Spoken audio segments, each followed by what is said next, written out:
শুনচোন কিবা কৈ আছো মই কি হলে কি প্ৰতি মাহে যে তোক বজাৰ কৰা পইচাবিলাক দে সেই পইচাবিলাকত 100 টকা কৰি দি মেলে কিয় কচোন এইটো ক'ত যাই আছে আজি তোক মই মোটামুটি 6 মাহ 7 মাহ ধৰি চাই আছো মানুহটোক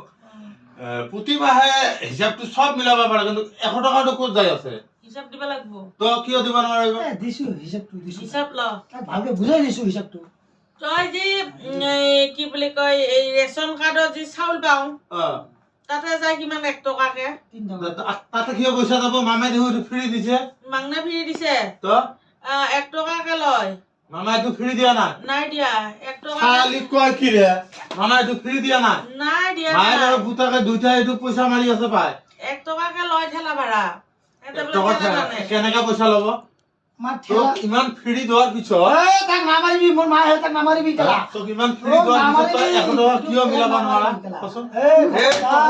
খবৰদাৰ এই লৰাটোক মাৰবা লাগিব কেছ কৰি দিম তোৰ নামত কেছ কৰি দিম মোক নামাৰিবি ইয়াক তক মাৰি নামাৰিবি ইয়াক মায়েৰ পুতা কি পয়সা মাৰি আছে কচোন আমাৰ হেমন্ত মামা বুজি পাব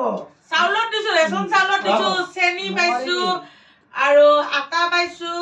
মিঠাতেল পাইছো দালি পাইছো মামাই দালি দিছিল দেখা নাই এনেকুৱা পেকেট পেকেট দালি দিছিল যে মামাই এটো ফ্ৰী তাতে দিয়া 1 টকাকে লৈছি এটো ফ্ৰী দিছে নাই দিয়া 1 টকা লয় আলিহে গম পাবি যাচোন ৰেচন দোকানত এটো মাহত মই যাম দে যা মায়েৰ পুতাক মোক মাৰিছে বাবা দুইটা পয়সা লুটি আছে দুইটা পয়সা লুটি আছে নামাৰিবি দে নামাৰিবি দে মৰম লাগে মই ইমান মৰম কৰো তই কিয় মাৰছে তোক মই আজি গুলাই দিম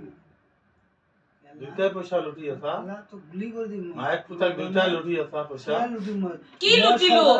লুটিলো ইমান অভাৱ পইচা ক'ত যায় আছে প্ৰতি মাহে 100 টকা 100 টকা তই লিখি ৰাখিবি খাতাত লিখিয়ে লিখি ৰাখিব ৰাখিবি পাও মাহত 20 কেজি মই চাউল পাম তোক 20 কেজি চাউল ভাত খুৱাম তই কি টকা দিয়া মাহত খৰচা হবা এই 100 টকা ক'ত দি আছে তোৰ মাইক খুজবি এটো এটো 100 টকা হিচাপ লবা মামা খুদবি হিমন্ত মামা খুদবি হিমন্ত মামা খুদবি আৰু ৰেচন কাৰ্ডৰ খুদবি কেই টকাকে লয় সিগনেচাৰ মাৰি পেলা আমাক চাউল দিয়ে কেই টকাকে লয় এই ৰেচন দোকানত যাবি আৰু হিমন্ত মামা খুদবি আমি এনে গম পাই যাবি আমি এনে ফিংগাৰ দি আনছো ফিংগাৰ দি আনছো আমি এনে আনা নহয় কি 100 টাকা হিচাপ লাগে হ্যাঁ তাকে 100 টাকা হিচাপ লাগে এক বছর ধৰি শুনা পাই আছো এটো ফ্ৰী দিছে বুলি লাঠি ভাঙি দিছে বে মোৰ কপালত কোন দিনা গিছা ৰেচন কাৰ্ড দোকানত কোন দিনা গিছা মই যাই আছো কথা কোৱা আহিছে যাবিচোন গম পাই মাৰি লাঠি ভাঙি দিছে মোৰ কপালত মাৰি লাঠি আৰু মাইকি আৰু চলিক লাঠি ভাঙিলে হ'ব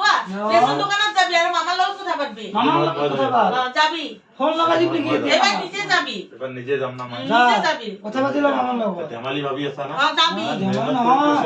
কেলা খুদলি দৱাই লবা পৰা নাই মাকক পুতাকক মাৰবা আইছে এনে বিলা হোৱা নাই বুজতি খুদলি হৈছে মই খুদলি আনব বেশ কিছু চাউল দি আছো তো তিনি দিন ভাত খাই খাই আছো বুজতি বনাই কেবল টকা আহিছে আইছে তাক বেশ কিছু চাউল দি আছো ভাত খাই আছো মই হ্যাঁ বেশ কিছু চাউল দি আছো মই সরকারের পৰা ভাত পাইছি কি পাই আছা এনেকা আৰু 100 টাকা হিচাপ লবা আইছা 100 টকা হিচাপ লবা আইছে বেশ কিছু চাউল কিনবা গেলে কিমান লাগে টাকা 40 টাকা 40 টাকা কেজি হলে তো 400 টাকা লাগে 100 টাকা হিচাপ লবা আইছে হিসাব লাগে তা চুলি নালিয়া করে দিবা লাগে মোৰ হিসাবত নাই বাবা নাপায় পইচা লৈ আছে বাপে হয় না নাপায় এই এনে হিসাব লবা করছে কবা দি না এবাৰ যাবা দিম না বাপে ক ৰেচন দোকান এবাৰ যাব তো গম পোৱা নাই তোৰ বাপটা কি গম পোৱা নাই এবাৰ যাব তো